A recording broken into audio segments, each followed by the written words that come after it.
urgente, com, inclusive, vamos jogar uma luz aqui num dos gêneros que vem mais fascinando, conquistando mentes e corações, não só do público brasileiro, mas planeta Terra fora. E vale a pena a gente mencionar aqui, pessoal, que promete fortes emoções em 2025, a estreia da nova série Tremembé, que vai retratar de forma inédita a rotina e dinâmica da convivência entre vários detentos famosos, como Suzanne von Richthofen, Elise Matsunaga, e inclusive os notórios irmãos Cravinhos, né? E essa série, pessoal, foi inspirada nesses 2 livros, sucesso de venda total e absoluto, do nosso querido jornalista e escritor Ulysses Campbell, e que também é um dos roteiristas aí da nova série da Prime Video, né? E hoje recebemos o próprio aqui ao vivaço, que já chegou se desculpando que decidiu botar essa camisa rosa-choque no Réveillon, mas tudo bem, tudo bem. Você já é da casa aqui. Prazer em revê-lo, querido. Obrigado pelo convite, Marinho. Obrigado, Jess. Obrigado, David. Feliz ano novo para todo mundo. Amém. Não, eu fiquei genuinamente, assim, entusiasmado em ver que, com essa notícia, pessoal, inclusive numa grande convenção de games e tal, foi a CCXP que anunciaram, com pompa e circunstância, e o presídio de Tremembé acaba gerando um grande fascínio nas pessoas, né? Ganhou aquele apelido de penitenciária dos famosos, né? Quantas vezes você já esteve lá? O que faz por que ele faz jus a essa alcunha, a esse apelido? Segundo a Secretaria de Administração Penitenciária, Tremembé é um presídio diferenciado porque ele acolhe os presos de mídia. Esses presos, como eles cometeram crimes intrafamiliares, eles não seriam aceitos em outra penitenciária. Eles seriam hostilizados e até poderiam ser assassinados se estivesse no presídio comum. Então, o Roger Abdelmaci, por exemplo, que é um estuprador serial, o casal Nardoni, que foi condenado por ter jogado a criança lá do 6º andar, a Suzane, que matou o pai e a mãe. Então, esse é o tipo de crime que a própria comunidade carcerária condena. Então, eles fizeram esse presídio para acolher esses presos e também estão lá médicos que cometeram crime, ex-policiais, civis e militares e outras autoridades também. E jogador de futebol? Ex-jogador de futebol, o Rony Lessa, né, o que foi condenado pela morte da Marielle, o Robinho. Foi recentemente o Thiago Brenan também, que tem condenação por estupro. O Fernando Sastre, que é aquele rapaz que atropelou, que colidiu o poste com um carro de aplicativo, matando o motorista. Ou seja, lá são, a rigor, os presos de mídia. E é o nosso Brasil, a vida como ela é. Fica parecendo que é o asilo de Arkham, né, com todos os vilões do Batman, né, uma coisa super cinematográfica, mas não, é o Brasil real de 2024 que tem toda essa coleção de figuras tão notórias. Eu vou contigo, David. Já esteve por lá, com certeza já reportou muito em função de Tremembé. Eu nunca entrei na unidade, já estive na frente, né? Mas é uma unidade que realmente chama bastante atenção. O Ulisses bem lembrou sobre os presos que foram detidos neste ano. Robinho, Thiago Brenan, para quem não se lembra, aquele rapaz que hostilizava as moças, né? Também o Fernando Sastre, motorista do Porsche Azul. Enfim, muitas pessoas que ganharam repercussão na mídia pelos crimes que cometeram. Mas o que a gente vai poder ver, Ulisses, na série, como vai ser retratado? Porque as pessoas às vezes criticam também essa retratação dos criminosos, falando, estão glamourizando os crimes, mas eu acho que não é isso, né? Não é por esse caminho, né? Eu sempre torço o nariz quando eles falam na glamourização, na romantização desses criminosos. No caso, por exemplo, os meus livros, eles não romantizam nem muito menos dão notoriedade. Eu acho que a história do país também é contada a partir dos crimes de grande repercussão. Os Estados Unidos, por exemplo, têm essa cultura, eles consomem muita série, muita biografia de criminosos. Eu acho que tanto os meus livros quanto a série ele tem um outro propósito, de mostrar como é essa realidade. Não adianta a gente jogar isso para debaixo do tapete, porque esses criminosos, não só os famosos, mas os anônimos também, que são inclusive retratados na série e nos meus livros, eu acho que eles precisam ser eles precisam ter essa história contada para a gente saber também como é a nossa sociedade. Essas pessoas, é sempre bom deixar claro, faziam parte da nossa sociedade. Eles não estão mais porque eles foram excluídos. Quer dizer, alguns já até voltaram, né? Como a Suzane, o casal Nardoni, por exemplo, agora que está passando o Réveillon no litoral paulista. Ou seja, numa mansão de luxo.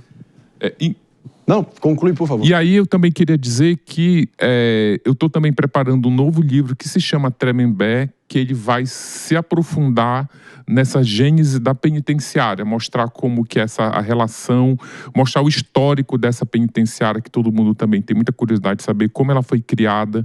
Ela foi, a título de informação, ela no início foi um convento de freiras e esse convento acabou virando também um presídio religioso para onde iam os religiosos que cometiam crimes na época da ditadura, quer dizer, crimes segundo o regime militar. Então eles eram torturados lá, ou seja, o meu próximo livro, que se chama Tremembé, também vai trazer um pouco da história dessa penitenciária, que foi criada na época do regime militar. Só para a gente dar o serviço aqui, em nome da precisão, esses 2 livros aqui, 2 sucessos estrondosos de vendas Brasilzão afora, não só Suzane, assassina e manipuladora, claro, o caso de Suzane von Richthofen, e Elise Matsunaga, a mulher que esquartejou o marido, com certeza vocês já se depararam em qualquer livraria Brasilzão afora, inspiraram essa nova série do Tremembé. E para ficar claro aqui, o seu livro que você está preparando virá simultaneamente à divulgação da série ou depois? Eu acho que ele vem um pouco antes, porque a série não tem data ainda para ser... A gente sabe que vai ser lançada em 2025, mas a gente não sabe a data. O livro vai ser lançado no final do primeiro semestre. Mas já terminaram as gravações, né? As gravações já encerraram. Pronto. Inclusive com um elenco estreladíssimo, né? Estamos falando de Letícia Rodrigues, Carol Garcia, Bianca Comparato, Marina Rui Barbosa, né? Realmente botaram o sarrafo lá em cima. Promete muito, já é golaço. Esse é o famoso tiro certo. Com perdão do trocadilho aqui. Mas vamos lá, ato falho. Vamos lá, meu caro Luiz Augusto Durso. Bom dia, Ulisses. Prazer em encontrá-lo. Inclusive, o Marinho estava mostrando o livro da Elise Matsunaga e tem aí a contracapa com alguns nomes em que o Ulisses deixou agradecimento. Eu tenho a honra de estar aí nessa lista, porque trabalhamos, no caso da Elise Matsunaga, na assistência da acusação, e tivemos muito contato com o Ulisses, que entregou esse livro aí para toda a sociedade, que foi um sucesso de venda e com um teor também super curioso. Meu amigo, eu queria saber sobre essa sua nova empreitada, essa série Tremembé, se você tem alguma história curiosa, eu sei que não pode dar muito spoiler, mas tem alguma coisa aí que durante as gravações ou durante suas visitas você achou muito diferente lá na visitação a Tremembé, que você possa contar para a nossa audiência, que seja diferente, curioso, alguma história diferente? Bom dia, Durso. Feliz ano novo para você. A família Durso, tipo assim, eu aproveito para agradecer de público aqui. Sempre me ajudaram, o pai, os filhos sempre colaboraram, não só nessas questões criminais, como também cíveis, enfim. São grandes colaboradores, não à toa tá com destaque nos agradecimentos. Em relação à minha visita, tanto na penitenciária quanto no set de gravação, uma curiosidade que me deixou bem impressionado é a realidade com que os cenários foram construídos, a direção de arte eu acho que foi muito caprichosa. Eu conheci a penitenciária e visitei as locações várias vezes e vi como eles capricharam e deixou tudo muito real. A ponto assim de eu sentir até a mesma energia que eu sempre sinto, uma energia pesada nos presídios, eu também senti nos sets de gravações. Aí, deve ser um ambiente pesadíssimo, uma atmosfera diferente. Jess Peixoto. Eu tenho uma pergunta bem curta em relação a isso. Por ser essa penitenciária, por assim dizer, dos famosos, eu queria saber se existe alguma diferença física, ou seja, é uma penitenciária mais limpa, tem mais qualidade nas tratativas ou não, é como as outras, não tem nenhum diferencial. Você mencionou que algumas autoridades já ficaram presas lá, a gente sabe que pessoas muito influentes estão nisso, então ela tem mais qualidade na assistência aos detentos? Sim, ela tem, ela é uma penitenciária, a de Tremembé, ela fica numa região muito bucólica aqui do estado de São Paulo, ele fica ali no Vale do Paraíba, tem aquele rio, tem aquela área de floresta. Então ela é uma penitenciária que ela me lembra muito uma chácara ou uma fazenda. Ela, sabe, você acorda ouvindo os animais, eles criam, tem uma horta, então é uma penitenciária diferenciada. Mas eu acho que o grande diferencial em relação às outras penitenciárias é mesmo você não estar misturado com bandidos profissionais. Por exemplo, se você for preso e for levado para o Pinheirão, no outro dia os seus familiares vão receber uma ligação de um detento que está lá dentro cobrando para fazer a segurança do teu parente. Nossa. Então é muito comum isso nas penitenciárias onde tem superlotação, onde tem criminosos de facção. Na penitenciária de Tremembé, isso já não acontece, porque lá não tem criminoso profissional. O que é o criminoso profissional para o público entender? É aquele criminoso que sai de casa todo dia para cometer crime na rua. Então, esses criminosos profissionais, eles oferecem mais risco do que uma Suzane, uma Elise, Flor de Lis, que cometeram crimes intrafamiliares, mataram membros da própria família, e para eles decidirem matar membros da própria família, tinha toda uma relação com aquela vítima, que também já se difere do Maníaco do Parque, que é o meu livro mais recente, que está aí. Esse faz jus ao apelido. Esse aí, sim, ele oferecia um risco à sociedade muito grande, porque ele saía de casa, igual a gente sai de casa, toma banho, toma café, se arruma para trabalhar, ele saía de casa para cometer crime. Então, esses que são os criminosos, assim, bem perigosos e que não estão lá em Tremembé. Por isso que o Maníaco do Parque, por exemplo, está em Aras e não em Tremembé. Ele está numa penitenciária, numa galeria onde só tem estupradores que nem ele. Olha que loucura. Em 2028 ele vai picar a mula? Tá livre, leve e solto? Eu acho que isso Sim vai... ou não? Crava aqui pra gente. Ao vivaço no Morning Show, Ulisses Campbell. Ele sai ou não sai? Não facilmente. Eu acho que vai ter todo um imbróglio jurídico, eu acho que vão submeter ele a vários exames, eu acho que ele não vai sair facilmente. Não vai simplesmente abrir a porta, deu a data, tchau. É que pela lei, né, é importante explicar, ele já cumpriu mais de... vai completar 30 anos e ninguém pode ficar mais que 30 anos preso. Mas aí tem muitos que eu conheço, o Chico Picadinho tá há 45 anos. Chico Picadinho, esse aí você puxou... Isso depende muito. Por exemplo, não é que, apesar dele sair, a previsão de saída dele é sem a progressão de pena, a progressão é saidinha, senta aqui, bora conversar com o psicólogo, o que você vai fazer lá fora, quem vai te acolher. Apesar dele não ter essa progressão, eu acho que ele vai ser submetido a esses trâmites. Por exemplo, para onde ele vai? Não pode simplesmente abrir a porta da penitenciária sem que a justiça saiba para onde ele vai. Quantos anos ele está agora? Ele vai fazer, está com 51. Plenamente capaz de voltar ao reino do terror dele, sejamos sinceros aqui. 51 não, perdão, ele tem quase 60, que quando ele foi preso 30 anos atrás ele tinha 30, então tem quase 50, tem quase 60.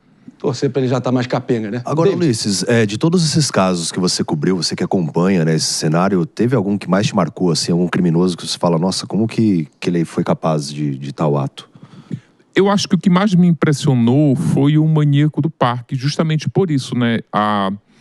Porque eu não estou defendendo nenhum criminoso aqui, eu acho que todos eles são criminosos, pagam a pena que receberam e tal. Nada justifica o que eles fizeram, mas eu consigo entender um pouco mais o crime da Suzane e da Elise, por exemplo, da própria Flor de Lis, por conta da dinâmica, né, do que levou essas pessoas a fazer o que eles fizeram. As dinâmicas familiares, as negligências. Mas o do Maníaco do Parque eu já entendo menos, porque ele saía matando pessoas que ele nem conhecia. Ele saía, catava mulheres na rua, levava as mulheres para o parque, fingindo lá que era um olheiro de cosméticos. Então eu acho que ele não só matava, ele torturava as mulheres, ele cometia atos muito cruéis, assim. Então o que eu acho que é o que mais...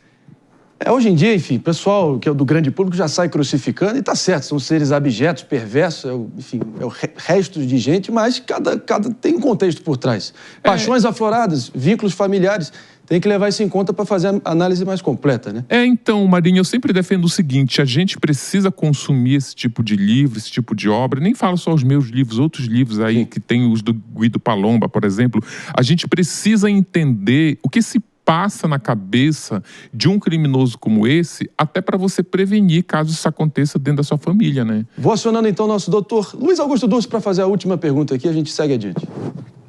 Maria, eu queria saber do Ulisses, porque depois do livro dele, muitas séries, filmes foram divulgados. Nós tivemos 2 filmes da Richthofen, tivemos a série da Elise Matsunaga. Como que você tem visto esse tipo de documentário, esse tipo de produção? Você tem assistido, tem gostado?